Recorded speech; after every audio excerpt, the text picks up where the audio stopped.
यो भूतं च भव्यं च सर्वं यश्चाधितिष्ठति स्वर्यस्य च केवलं तस्मै ज्येष्ठाय ब्रह्मणे नमः। ॐ यस्य भूमि प्रमान्तरिक्षमुतोदरं दिवं यश्चक्रे मूर्धनं तस्मै ज्येष्ठाय ब्रह्मणे नमः।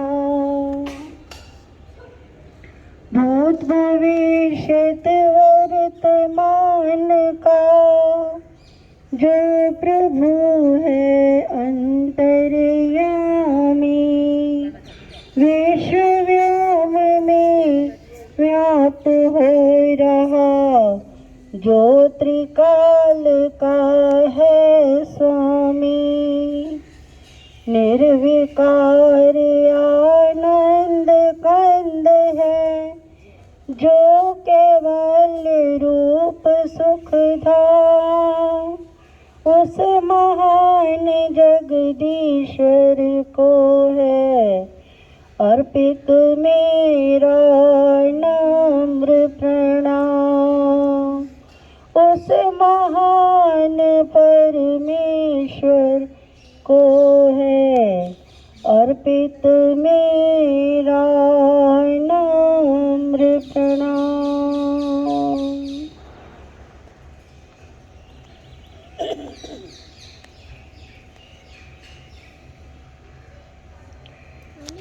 केशवपुरम आर्य समाज की बहनों के द्वारा इस पार्क में हो रहे इस सुंदर कार्यक्रम में मेरे समक्ष उपस्थित बैठी हुई मातृशक्ति और धर्म प्रेमी बंधुओं, और बहुत सुंदर मैं देख रही हूँ आप सब लोग बहुत ही श्रद्धा भाव से यहाँ पर आकर के आप लोगों ने सत्संग की महिमा को बढ़ाया है। इससे पहले कि मैं अपनी बात को आगे रखूं, सर्वप्रथम परमपिता परमात्मा का धन्यवाद, जिनकी असीम कृपा से आज मैं आपके बीच में यहाँ पर उपस्थित हो सकी और आप सबके दर्शन कर सकी। बहुत बहुत धन्यवाद आपका। इसके पश्चात कोटिशा नमन उस देव दयानंद को, जिनकी असीम कृपा से आज हम सब यहाँ पर एकत्रित होकर बैठे हुए और नारी शक्ति को इतना सम्मान दिया कि नारी शक्ति को ब्रह्मा बना दिया, नारी शक्ति को वक्त्री बना दिया। पता नहीं नारी शक्ति को मेरे गुरु ने पता नहीं कहाँ से कहाँ पहुँचा दिया, हम सब जानते हैं। इसके बारे में मैं ज़्यादा आपसे अभी बात नहीं करूँगी। जो विषय मैं आज आपके समक्ष लेकर आई हूँ, मैं उसी के विषय में आपसे बात करूँगी। और उसके बाद मैं धन्यवाद करूँगी अपनी प्रिय सखी किरण जी का, जिनके अनुरोध करने पर मैं यहाँ पर आपके समक्ष में उपस्थित हो सकी।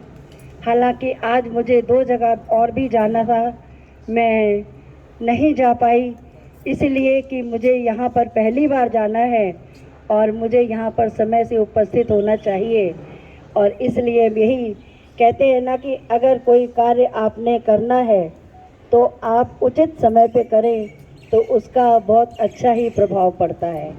अब जो भी प्रभाव पड़ेगा वो मैं नहीं जानती, लेकिन हाँ, बहुत अपनी पूरी मेहनत से और अपने पूरे पुरुषार्थ से मैं यहाँ पर आज आपके समक्ष में उपस्थित हुई हूँ।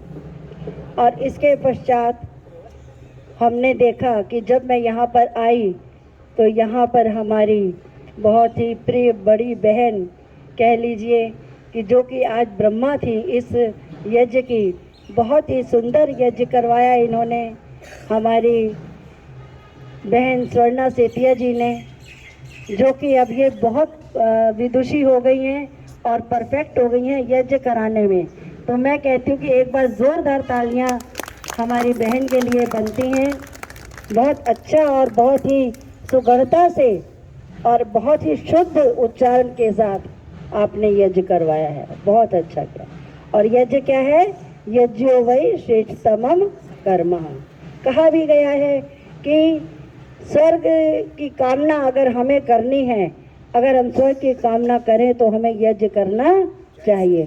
स्वर्ग कामो यजेत, कि स्वर्ग की कामना करने वाले व्यक्ति को यज्ञ करना बहुत ही अच्छा होता है। स्वर्ग कौन सा स्वर्ग आप समझते हैं? क्या वो चौथे आसमान पे, दूसरे पे, छठे पे, सातवें पे? नहीं, वो स्वर्ग नहीं होता। स्वर्ग ये है कि हम यहाँ पर रह रहे हैं, परमपिता परमात्मा ने हमको ये जीवन प्रदान किया है और हम सब यहाँ पर आकर उसने हमें मानव तन में भेजा, हमें सुंदर अच्छे माता पिता दिए, सुघड़ माता पिता दिए, जिन्होंने हमें इतना अच्छा तैयार करके हमें यहाँ पर इस तरह से बोलने का अवसर दिया और हमें सब कुछ, सब सुख सुविधाएं प्रदान की, घर दिया, सम्मान दिया, मोटर दी, गाड़ी दी, परिवार दिया, बच्चे दिए। हमें जो है वो ये स्वर्ग होता है कि अगर हमारे जीवन में कुछ ना आए और हम सब लोग हैं जो सुखी पूर्वक रहते रहें, सुख पूर्वक रहें, वो होता है सुख। इसीलिए कहा जाता है कि स्वर्ग कामो यजेत, कि स्वर्ग की कामना करने वाले व्यक्ति को यज्ञ करना चाहिए। यज्ञ अगर हम करते हैं तो इसके दो लाभ होते हैं। कौन सा लाभ?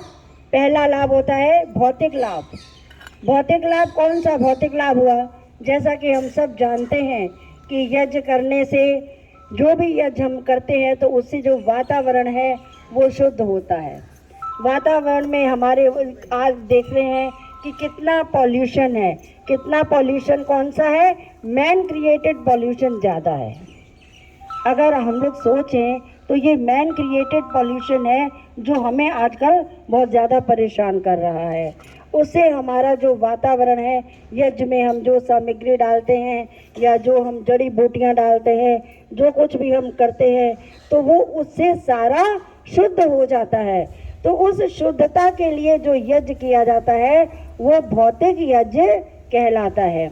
और जब यज्ञ करने से पहले क्या किया जाता है कि हम दीपक प्रज्वलित करते हैं। दीपक प्रज्वलित करने का क्या तात्पर्य होता है? दीपक प्रज्वलित करने का तात्पर्य ये होता है कि हे परमपिता परमात्मा, आप सब दुखों के हरने वाले हो, सब सुखों के करने वाले हो, आप हमारे प्राणों से भी प्रिय हो। प्राणों से प्रिय परमात्मा को क्यों कहा जाता है? एक व्यक्ति है, जब तक वो श्वास ले रहा है, उसके अंदर श्वास आ जा रही है, तो वो व्यक्ति जीवित है, तो वो हमारे प्राण चल रहे हैं ना। तो वो, लेकिन जो परमपिता परमात्मा है वो हमें अपने प्राणों से भी प्रिय है, इसलिए उसको कहा जाता है कि हे प्राण प्रिय परमात्मा, आप हमारी रक्षा कीजिए, आप हमारी चारों तरफ से रक्षा कीजिए, ऊपर से, नीचे से, दाएं से, बाएं से। इसीलिए तो जब हम संध्या करते हैं तभी तो हम मनसा परिक्रमा मंत्रों के द्वारा हम सारी दिशाओं में अपनी रक्षा की कामना करते हैं ना परमपिता परमात्मा से। तो ये होता है हमारा भौतिक यज्ञ। और भी हम बहुत सारी क्रियाएं करते हैं। और एक होता है आध्यात्मिक यज्ञ। आध्यात्मिक यज्ञ क्या होता है उसको मैं थोड़ा सा आज आपके समक्ष में विस्तार से चर्चा करने के लिए उपस्थित हुई हूँ। आध्यात्मिक यज्ञ जिस प्रकार से हमने ये देखा कि ये यज्ञ कुंड है, यज्ञ कुंड में हमने समिधाएं रखी, उसके ऊपर हमने दीपक से अग्नि प्रज्वलित करी, फिर हमने कपूर से उसमें प्रज्वलित करी अग्नि, और उसके पश्चात हमने ईश्वर से क्या प्रार्थना की कि हे उद्बुद्ध स्व अग्नि प्रतिजाग्रही त्वमिष्टापूर्ते संसृजे थामयंच, कि हे अग्नि, कहाँ अग्नि है जो कि समिधाओं में भी पहले से उपस्थित है, सोई हुई है, जागी हुई नहीं है, सोई हुई है। और सामग्री में भी जो अग्नि है वो भी सोई हुई है, जागी हुई नहीं है। कपूर में भी जागी हुई नहीं है अग्नि, सोई हुई है।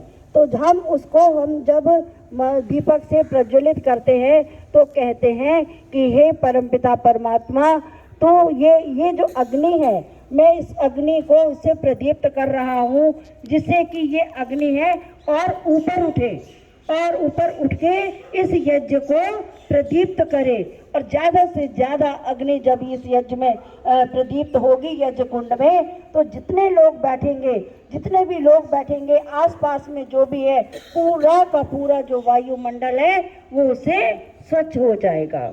और इसी तरह से अगर हम आध्यात्म की ओर जोड़ें, हम समझें कि ये जो हमारा हृदय है ये यज्ञ कुंड है। हमारा हृदय क्या है? यज्ञ कुंड है। और इसमें जो आत्मा है, ये जो आत्मा है, हमें इसको और प्रदीप्त करना है। आत्मा, अभी मैंने इतना फर्क आप समझ लीजिएगा कि मैंने बताया कि उसमें समिधा में अग्नि पहले हमें दिखाई नहीं दे रही थी, उसमें थी लेकिन हमें दिखाई नहीं दे रही थी। लेकिन हमारी आत्मा जो है वो हमेशा प्रज्वलित रहती है, लेकिन हमें उसको और ऊंचा उठाना है। उद्बोध स्वः अग्नि कि हे मेरी आत्मा कि और ऊंचा उठ। कहाँ उठेगी ऊंचा? बताइए क्यों उठेगी? हमारे जीवन का लक्ष्य क्या है? क्या हम ऐसे ही आए, खाए पिए जाएं और खत्म हो जाएं, समाप्त हो जाएं? क्या हमारे जीवन का लक्ष्य इतना ही है? नहीं है ना। देखिए, जब हम छोटे होते हैं, हमारे माता पिता हमको बड़ा करते हैं, पढ़ाते हैं, लिखाते हैं, कितने हम कार्य करते हैं, वो जाकर के जीवन का लक्ष्य इतना ही मान करके हम सिर्फ रह जाते हैं और हम उसको बैठ जाते हैं।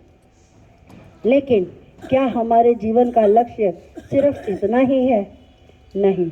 हमें तो परमात्मा ने जो जीवन दिया है, हमें दे करके भेजा है, उसका लक्ष्य है कि हमें ईश्वर को प्राप्त करना है। अभी माता जी ने इतना सुंदर भजन गाया, कण कण में व्याप्त है परमात्मा। किस लिए? देखिए, जो भी सत्संग होते हैं ना, किसी भी तरह के सत्संग होते हैं, उनका सिर्फ और सिर्फ एक ही लक्ष्य है। वो क्या लक्ष्य है? कि हमें ईश्वर की ओर बढ़ना है, हमें मोक्ष प्राप्त करना है, हमें ईश्वर को प्राप्त करना है। यही है। चाहे हम किधर से भी घूम के आ जाएं, चाहे हम पूरी दुनिया घूम के आए, चाहे हम कहीं कैसे भी आए, कितने भी जन्म हम ले लें, कुछ भी कर लें, अंत तो वही है कि जब हमें मोक्ष प्राप्त होगा तभी जाकर के हमारी आत्मा को जो है वो शांति प्राप्त होगी, अन्यथा प्राप्त होने वाली नहीं है।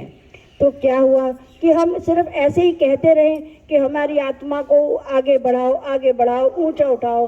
तो आप सोचिए कि क्या सिर्फ मीठा मीठा कहने से हमारा मुंह मीठा हो जाता है? बर्फी बर्फी बर्फी बर्फी, रसगुल्ला रसगुल्ला रसगुल्ला कहते रहो, क्या आपके मुख में आ जाएगा? नहीं आएगा ना। उसके लिए हमें मेहनत करनी पड़ेगी, उसके लिए हमें बाजार जाना पड़ेगा, वहाँ से जाकर के हमें खरीद के लाना पड़ेगा, तब खाना पड़ेगा, तब जाकर के हमारा मुंह मीठा होगा। इसी प्रकार देखिए, बिल्कुल इसी प्रकार अगर हमें अपनी आत्मा को ऊंचा उठाना है तो उसके लिए हमें क्या करना है?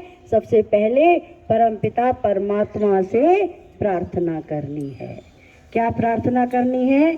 योगे योगे तवस्तरम वाजे वाजे हवा महे सखाए इंद्र मूतये, कि हे परमपिता परमात्मा, आप हर पल हमारी रक्षा करते हो, आप हर पल हमारी सहायता करते हो, आप हर संग्राम में, जीवन के हर संग्राम में आप हमारी सहायता करते हो। आज मैं आपके समक्ष एक बच्चे की तरह से हाथ जोड़ के विनती करती हूँ कि हे परमपिता परमात्मा, जिस कार्य को लेकर के मैं आगे बढ़ी हूँ, मैं आपके समक्ष आई हूँ, वो जो कार्य है वो पूरा हो जाए। और होगा कैसे? जब हम पुरुषार्थ करेंगे। एक बच्चा है, दिन रात बैठकर गायत्री जाप करता रहे कि मैं पास हो जाऊंगा, मैं पास हो जाऊंगा, हो जाएगा क्या? नहीं होगा ना। जब तक वो अपने सब्जेक्ट का अपना सिलेबस पूरा नहीं पढ़ेगा, उसको याद नहीं करेगा, तब तक कैसे आगे बढ़ेगा? नहीं बढ़ सकता। तो इसी प्रकार से अगर कोई कार्य में हमें सफलता चाहिए तो हमें परमपिता परमात्मा का साथ चाहिए ही चाहिए, लेकिन उसके साथ में उससे कई गुना हमें अपना पुरुषार्थ देना होगा, तब जाकर के हमारे सामने हमें सफलता के दर्शन करने को मिलते हैं। हमारे जीवन दर्शन में देखा जाए तो दो प्रकार की विचारधाराएं प्रचलित हैं। एक विचारधारा कहती है, वर्तमान काल की विचारधारा है, कहती है कि हम परमपिता परमात्मा ने हमें ये शरीर दिया है, खूब खाओ पियो मौज करो ऐश करो और आराम से रहो, eat drink and B Mary, यावत जीवेम सुखम जीवेम ऋणम कृत्वा घृतम पीवेम भस्मीभूतस्य देहस्य पुनरागमनम कुतः, कि हमें ये जो शरीर मिला है तो हम मज़े से आओ खाओ पियो, और ये जो शरीर है हमारा मिट्टी का बना हुआ, ये तो ख़त्म हो ही जाना है। अरे एक बार ख़त्म हो गया कौन सा दोबारा मिलना है, यही सब लोगों का विचार होता है। एक दूसरी विचारधारा क्या कहती है? दूसरी विचारधारा कहती है कि हमें ये परमपिता परमात्मा ने ये अमूल्य तन हमें हमारे पिछले अनेक जन्मों के कर्मों के फल स्वरूप प्रदान किया है। क्या हम इसको ऐसे ही मिट्टी में रोल देंगे? हीरा जन्म गंवाया, क्या ऐसे मिट्टी में हीरा जन्म पाया तो क्या इसको हम ऐसे ही मिट्टी में रोल देंगे? नहीं ना, इसके हमें कुछ ना कुछ तो पुरुषार्थ करना ही पड़ेगा ना। तो ये कौन सा नियम है? ये है शाश्वत नियम, सनातन नियम। अभी पिछले दिनों में सनातन शब्द की बड़ी चर्चा हुई है। सनातन क्या है? जो सुबह जब से सृष्टि बनी है तब से चला आ रहा है, प्रवाह से अनादि चलना आ रहा है, कभी भी वो खत्म नहीं होता, वो होता है सनातन। तो ये जो सनातन है इसको हमें समेट कर रखना है। ये हमें हमारा जो शरीर मिला है हमें इसको ऊपर लेकर जाना है, और ये शरीर को नहीं लेकर जाना, इसके अंदर जो हमारी आत्मा स्थित है उसके अंदर और परमात्मा हमारा जो स्थित है उसके हमें दर्शन करने हैं। ये लक्ष्य है हमारे जीवन का, अगर हम समझ पाए तो। नहीं तो आएंगे खाएंगे पिएंगे बड़े होंगे, खाएंगे बच्चों को बुलाएंगे, शादी करेंगे बच्चे करेंगे और बड़े करेंगे और कुछ नहीं होगा, बस ठीक है बूढ़े होंगे और लाठी टेकेंगे और राम नाम सब खत्म। नहीं, ऐसा नहीं, जागना है। जब जागो तभी सवेरा, जागो रे दिन जागना अब जागन की बार, फिर क्या जागे नानका जब सोए पाओ पसार। नहीं, ऐसे नहीं होगा। तो हमें जागना है, समय रहते हमें जागना है। तो कैसे जागेंगे हम? देखिए, जिस प्रकार से एक मंदिर की सीढ़ियाँ, ध्यान दीजिएगा शब्दों पर जोर दे रही हूँ, जिस प्रकार से एक मंदिर की सीढ़ियाँ या आर्य समाज की सीढ़ियाँ एक राही को अपने ऊपर मंजिल तक लेकर के जाती हैं और उसको उसके दर्शन करवाती हैं, ईश्वर के दर्शन कह लीजिए, या अपने लक्ष्य तक पहुंचाती हैं, उसी प्रकार यदि हम अपने कर्मेंद्रियों को, ज्ञानेंद्रियों को, मन बुद्धि चित्त अहंकार आत्मा को, कहना चाहिए सूक्ष्म शरीर को, अगर हम दृढ़ बनाकर रखते हैं तो निश्चय ही हमें हमारे परमात्मा के दर्शन होते हैं और हम जो है वो अपने उद्देश्य में सफल हो पाते हैं। ये कैसे संभव है? सिर्फ क्या कह देने भर से संभव हो जाता है? नहीं, इसके लिए हमें बहुत प्रयास करना पड़ता है। कौन सा प्रयास करेंगे? देखिए, कोई भी कार्य को अगर हमें करना है तो हमें उसके लिए कुछ तो मेहनत करनी पड़ेगी ना, कि सीढ़ियाँ हमें बनानी पड़ेंगी ना। अगर हमें ईश्वर तक पहुँचना है, क्यों? क्योंकि ये जो सीढ़ियाँ कह रही हैं, उद्यानम ते पुरुष नावयानम, उद्यानम ते पुरुष नावयानम, हे पुरुष तू ऊपर चढ़ ऊपर चढ़ ऊपर चढ़, नीचे नहीं आना। तेरा जन्म हुआ है ऊपर चढ़ने के लिए, नीचे गिरने के लिए तेरा जन्म नहीं हुआ। तो उसके लिए हमें कुछ तो करना पड़ेगा ना, कुछ साधन तो अपनाने पड़ेंगे ना। तो हमें क्या करना होगा? सबसे पहले अगर मैं कहूँ हमें अपने जीवन को तपमय बनाना होगा। तपमय बनाना, तप से मतलब क्या होता है? अगर आप लोग समझते हो, यहाँ पर सब बहुत प्रबुद्ध लोग बैठे हुए हैं, तप का मतलब होता है कि जब हमारे समक्ष दो कोई विपरीत परिस्थितियां हमारे समक्ष आती हैं तो हम उन दोनों परिस्थितियों में सम रहें, जैसे कभी दुख आया, कभी सुख आया, कभी लाभ हानि, जीत हार, जय पराजय, कुछ भी जो भी आता है उसमें हम सम रहें। ये ना हो कि जब हमें अच्छी खुशी मिली तो हम तो डांस कर रहे हैं जी, हम उस पर डिस्को पे डांस कर रहे हैं, डांस कर रहे हैं, हंस रहे हैं, खूब मज़े कर रहे हैं, और जब दुख आया तो हम झम झम झम झम आंसू बहा रहे हैं। होता तो ऐसे ही है, होता तो ऐसे ही है, प्रैक्टिकल तो यही है। लेकिन हमें तपस्या करनी है ना, हमें तप करना है, हमें अपने आप को बांधना है, हमें अपने आप को अच्छा करना है। तो क्या करेंगे हम? ध्यान रखिएगा कि हम उस परिस्थिति में अपने आप को धीरे धीरे धीरे धीरे धीरे धीरे करके सम करने का प्रयास करेंगे, क्योंकि गीता में भी इसको कहा गया समत्वम योग उच्यते, कि जो व्यक्ति विपरीत परिस्थितियों में सम रहता है, ना तो वो कभी उत्तेजित दुख में होता है, ना कभी सुख में होता है, वो व्यक्ति जो है शीघ्र ही अपने लक्ष्य को प्राप्त कर पाता है। वो व्यक्ति अपने विवेक से और बुद्धि से अपने लक्ष्य को प्राप्त करता है। लेकिन जो व्यक्ति व्युत्थान चित्त वाला होता है, अर्थात चंचल चित्त वाला होता है, चंचल चित्त कौन सा होता है? इसको देखा उसमें फटक गए, उसको देखा उधर लग गए, कहीं एक जगह पे कोई स्थिर नहीं है, कुछ नहीं है। जिधर गए, गंगा गए तो गंगा दास, जमुना गए तो जमुना दास, ये सब होते रहता है। लेकिन हमें क्या करना है कि हमें अपने मन को स्थिर बनाना है। धीरे धीरे करके हम जब स्थिर बनाएंगे ना, तो क्या होगा कि हम इन परिस्थितियों में भी अपने आप को तप की ओर ले जा रहे होते हैं। तब हमारे मन में देखिए शारीरिक मानसिक तप आता है, शारीरिक तप आता है। जब हमें दुख हो रहा होता है तो हम सोचते हैं अरे छोड़ो, इतने दुखी क्या बात है, कोई बात नहीं, थोड़ी देर दुखी होते हैं, लेकिन फिर हम थोड़ी देर सम होना प्रारंभ हो जाते हैं। फिर हमें लगता है कि कोई बात नहीं, थोड़ी देर में जो होता है ना, हमें लगता है कि हाँ चलो तो कोई बात नहीं, ठीक है ठीक है।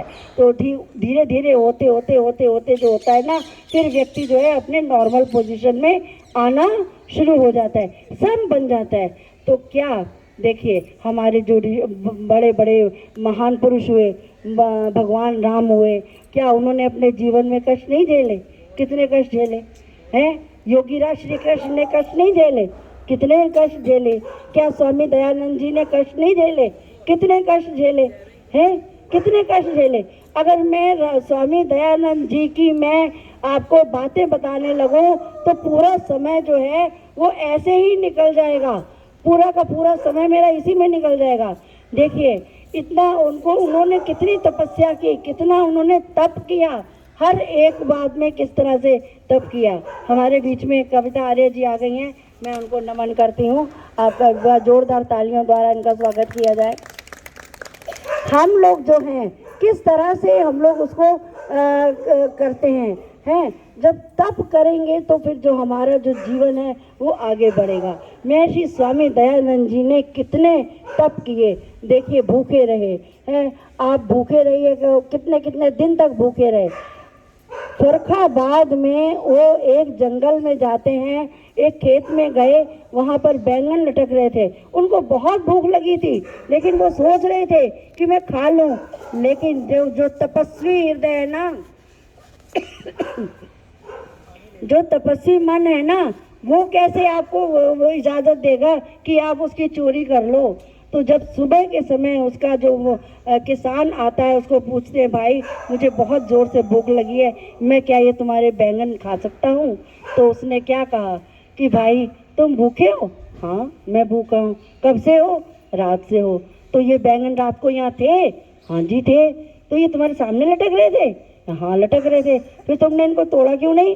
तुमने खाया क्यों नहीं? तो कहते मैं ऐसे काम नहीं करता मैं जब तक उसकी आपकी परमिशन ना ले लेता तो मैं इस तरह के कार्यों को नहीं करता।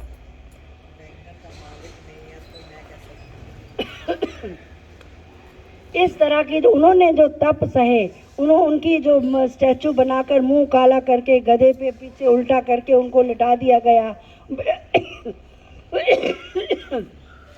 उनको बैठा दिया गया, तो किस तरह से उन्होंने कहा कि देखो, उनके अनुयायियों ने आकर उनको बोला कि देखिए आपको आपका मुंह काला करके इन्होंने बिठा दिया है, आपकी कितनी बेइज्जती हो रही है, आप चलिए इनको कुछ कहिए। तो वो कहते मैं क्या कहूँ, नकली दयानंद का तो यही हाल होना था। कितनी बड़ी बात है कि नकली दयानंद का तो यही हाल होना था ना। बुरा नहीं माना और वो वहाँ पर जाकर के इस तरह से उन्होंने, जो ये क्या है, ये तप है। लेकिन हमें इतना ध्यान रखना चाहिए कि हमें किसी भी कार्य में अति नहीं करनी चाहिए है। Excess of everything is bad, अति सर्वत्र वर्जयेत है। अगर आप तप करना चाह रहे हैं, आप मई जून के महीने में अग्नि जला लो, वहाँ पे एक टांग पे खड़े हो जाओ और बोलो कि मैं तप कर रहा हूँ, ये तप होता है? और अगर आप सर्दी जून जनवरी में जाकर के पहाड़ पर बैठ जाओ और वहाँ कहो कि मैं तप कर रहा हूँ, ये तप होता है? आप 10 फुट का गड्ढा खोद लो, ऊपर अपने मुझसे बैठ जाओ, ऊपर अपने मिट्टी डलवा लो कि मैं तो सांस रोकने की प्रैक्टिस कर रहा हूँ, तो क्या ये तप होता है? भगवान ने कब कहा कि मेरे बच्चे जो है दुखी हों? कब कहा? भगवान ने कभी कहा कि मेरे बच्चे दुखी हों? वो तो हमेशा सुख चाहता है, वो खुद तो सुख देता है, वो सतचित आनंद है, वो हमेशा सबको सुख देता है और यही चाहता है कि मेरे बच्चे भी, मेरी संतान भी हमेशा सुखी रहे। वो कभी गलत किसी के साथ नहीं करता, वो खुद किसी के साथ गलत नहीं करता, और हम ही गलत करने लग जाए तो फिर वो क्या करेगा? वो क्या करेगा बताइए? एक भजन भी बड़ा अच्छा सा आता है ना, और मुझे उसके बोल नहीं इस समय याद आ रहे। तो हमें क्या करना है कि तप करना है। जब हम तप करेंगे, जब तप करने का मतलब है हमें अपने आप को साधना है। साधना क्या कि हम थोड़ी देर बैठें, हम चाहे 2 मिनट बैठें, चाहे हम 5 मिनट बैठें, चाहे हम कितनी देर बैठें, लेकिन जब भी बैठें हम ईश्वर का ध्यान करें, आराम से तप करें। हमें तब जा कर के उस ईश्वर के दर्शन होंगे, तब हमारी आत्मा जो है ऊंचा उठेगी। और दूसरा स्वाध्याय का दूसरा साधन कौन सा है? स्वाध्याय। स्वाध्याय किसको कहते हैं? स्वाध्याय शब्द जो है ना, वो अपना शब्द अर्थ अपने आप बता रहा है। स्व मतलब अपना, अध्याय मतलब अध्ययन करना, कि अपना अध्ययन करें। हम क्या हैं, हम कौन हैं, हम कहाँ से आए हैं। जैसे महर्षि स्वामी दयानंद जी ने पूछा था ना, दरवाज़ा खटखटा के विरजानंद जी का, कि मैं वो अंदर से आवाज़ आई कौन, तो उन्होंने कहा कि यही तो मैं जानने आया हूँ कि मैं कौन हूँ। हमारे अंदर ऐसी भावना कब जागेगी? हम आज इतने आयु वाले हो गए, आज हम इतने बड़े, मतलब सब परिवार हमारे इतने बड़े बड़े हो गए, हम लोग सारे कर्तव्यों से अपने मतलब निवृत्त हो चुके हैं, लेकिन अभी तक बड़ी कष्ट की बात है कि ये भावना हमारे अंदर अभी नहीं आई। वो व्यक्ति बहुत भाग्यशाली है जिसके अंदर ये भावना जग चुकी है कि मैं कौन हूँ। जिसके अंदर ये भावना जग गई कि मैं कौन हूँ, तो वो समझो कि एक कदम ईश्वर की ओर बढ़ गया। वो हमेशा एक कदम ईश्वर की ओर बढ़ता है। और हमेशा अपना अध्ययन करिए, हम कहाँ हैं, हमारा घर में स्थान क्या है, हमारा समाज में स्थान क्या है, हम किसको कैसे बोलते हैं, हमारी भाषा कैसी है, हमारा व्यवहार कैसा है, हम किसी के साथ गलत तो नहीं कर रहे, हम किसी के साथ कोई बेईमानी तो नहीं कर रहे, हम किसी के साथ कुछ अंट संट तो नहीं बोल रहे। तो हमें अपने आप को देखना है। और दूसरा के स्वाध्याय का मतलब होता है कि ईश्वर के नाम का चिंतन करना। जैसे अभी जाप करना, प्रणव का जाप करना, ओम का जाप करना, लेकिन उसके साथ एक शर्त लगी हुई है। वो क्या शर्त लगी हुई है? जाप करना, उसके साथ कौन सी शर्त है? कि हमें उसका अर्थ सहित जाप करना है। ये नहीं कि हम अभी जैसे हमारी माता जी गायत्री का करवा रही थी, लेकिन इन्होंने बहुत अच्छी बात कही थी साथ में कि आप उसके अर्थ का चिंतन करिए। देखिए, अर्थ का चिंतन कैसे होना चाहिए, वो मैं आपको एक तरीका बताती हूँ। जैसे हम लोग मोबाइल ले लो, आजकल मोबाइल का ज़माना है ना, मोबाइल ले लो, आप अंधेरे में जा रहे हो, टॉर्च जलाओ, तो जब टॉर्च जलेगी तो सारे के सारा जो है आपके सामने प्रत्यक्ष हो जाएगा। इसी प्रकार अगर आप ओम बोलते हो तो आपके हृदय में ओम के पूरे अर्थ आने चाहिए। अगर अगर आप भुआ बोलते हो तो आपको भुआ का पूरा अर्थ आपके हृदय में ऐसे जगमगा उठना चाहिए जैसे कि टॉर्च जलाने से सारा अंधेरा दूर हो जाता है और आपको सब कुछ प्रत्यक्ष दिखने लगता है। और जब आप इस स्थिति में आ जाएंगे तो क्या होगा, आपका अज्ञान दूर होगा। अज्ञान दूर होगा। अज्ञान क्या है? जब देखिए, जब हम स्वाध्याय करते हैं ना तो हमें दो बातें बताई जाती हैं कि एक विद्या होती है और एक अविद्या होती है। विद्या सा विद्या या विमुक्त है। वेदांत दर्शन कहता है कि विद्या वो होती है जिसको पढ़ करके हम ईश्वर का दर्शन प्राप्त करते हैं और हमें मोक्ष की प्राप्ति होती है। और अविद्या कौन सी होती है? अविद्या से हमें कुछ समझ में नहीं आता। अविद्या जो है अंधकार का प्रतीक है। हमें समझ में नहीं आता कि कोई गलत कह रहा है या कोई सही कह रहा है। हमारे सामने कोई कुछ बोलकर चला जाए, हमें पता ही नहीं चलता कुछ गलत है या सही है। लेकिन अगर हमारे में अंदर विद्या होगी, हम पढ़े लिखे होंगे, तो हमें पता लगेगा ना कि हम गलत हैं या हम सही हैं, हमसे क्या कहा जा रहा है। तो जब हम ये विद्या कहाँ से मिलेगी हमें ये विद्या मिलेगी वेदों का अध्ययन करने से, आर्ष ग्रंथों का अध्ययन करने से, दर्शनों का अध्ययन करने से, उपनिषदों का अध्ययन करने से, या स्वामी जी के द्वारा जो लिखे गए जितने भी ग्रंथ हैं उन सब का अध्ययन करने से हमको विद्या मिलती है। और अविद्या क्या होती है? अविद्या तो ऐसी होती है कि हमारा रास्ता जो है वो भटका देती है, गलत रास्ते पे हमें क्या कह रहे हो? टाइम हो गया? अच्छा, तो मैं इसको शॉर्ट करती हूँ थोड़ा सा। तो वो करते करते जो है हमें परम पिता परमात्मा का जो हमें दर्शन मिलेगा, हमारी आत्मा कैसे ऊपर उठेगी, हमें स्वाध्याय करना पड़ेगा। जब तक हम स्वाध्याय नहीं करेंगे तब तक हम ईश्वर की ओर नहीं बढ़ सकते। और सबसे बड़ा एक और बात है, वो है ईश्वर प्रणिधान, जिसके लिए हम सब यहाँ पर बैठे हुए हैं, जिसके लिए हम सब यहाँ पर आए हैं। ईश्वर प्रणिधान को अगर हम 3 शब्दों में अलग अलग करें, ईश्वर मतलब ईश्वर, प्राण मतलब ईश्वर जो हमें प्राण देता है, उसमें ध्यान लगाना।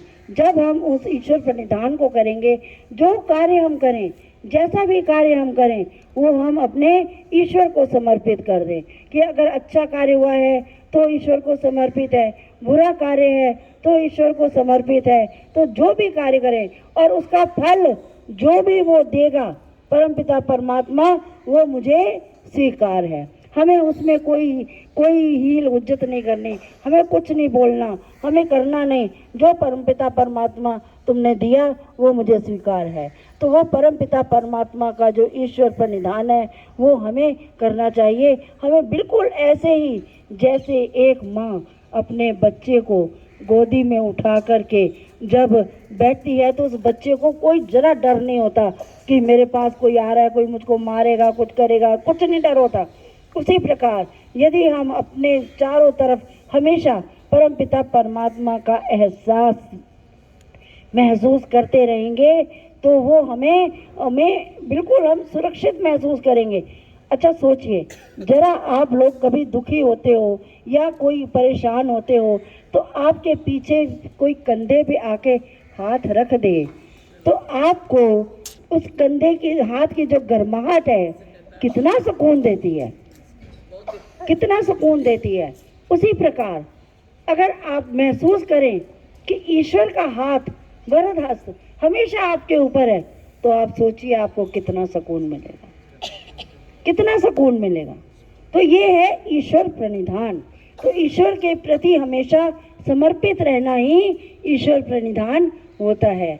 तो उपनिषदों में कहा गया कि ए चेद वेदिदत सत्यमस्ति न चेद वेदिदत महति विनष्टि। अगर आपने इस जन्म में आकर के ईश्वर को प्राप्त कर लिया, पा लिया, तो वो क्या होता है, वो सत्य है, वही सत्य है, हमें ईश्वर को पाना है। और अगर हमें उस तरफ नहीं बढ़े, अगर हमने अपनी आत्मा की उन्नति नहीं की, अगर हम ईश्वर की तरफ नहीं बढ़े तो क्या हुआ, वो महती विनष्टि, महान दुख का कारण बनेगी। तो महान दुख का, इसलिए क्या कहा गया, उस रब ते भरोसा रख बंदिया उस रब ते भरोसा रख बंदे, उस रब ते भरोसा रख बंदे, उस रब ते भरोसा रख बंदे, जेड़ा कदे ना होवे वक बंदे, जेड़ा कदे ना होवे वक बंदे, उस रब ते भरोसा रख बंदे। बुरियां कामां तो डरिया कर, बुरियां कामां तो डरिया कर, शुभ कर्म हमेशा करया कर, शुभ कर्म हमेशा करया कर। चल के तकलीफां लख बंदिया, उस रब ते भरोसा रख बंदिया, उस रब ते भरोसा रख बंदिया। जेड़ा मन विच ध्यान लगांदा है, जेड़ा मन विच ध्यान लगांदा है, ओ प्रभु दा दर्शन पांदा है, ओ प्रभु दा दर्शन पांदा है। खुल जाए ज्ञान दी अख बंदिया, उस रब ते भरोसा रख बंदिया, उस रब ते भरोसा रख बंदिया। सृष्टि दे सिरजनहार बिन, सृष्टि दे सिरजनहार बिना, करतार बिना दातार बिना, करतार बिना दातार बिना, कोई होर नहीं निरपख बंदिया, उस रब ते भरोसा रख बंदिया, उस रब ते भरोसा रख बंदिया। परमेश्वर हर था वसदा है, परमेश्वर हर था वसदा है, ओ हस्ती अपनी दसदा है, ओ हस्ती अपनी दसदा है। हर जगह पथिक पर तख बंदिया, उस रब ते भरोसा रख बंदिया, उस रब ते भरोसा रख बंदिया, उस रब ते भरोसा रख बंदे, उस रब ते भरोसा रख बंदिया, उस रब ते भरोसा रख बंदिया, उस रब ते भरोसा रख बंदे। जेड़ा कदी ना होवे वक बंदिया, जेड़ा कदी ना होवे वक बंदिया, उस रब ते भरोसा रख बंदिया, उस रब ते भरोसा रख बंदिया। बहुत सुंदर, बहुत सुंदर।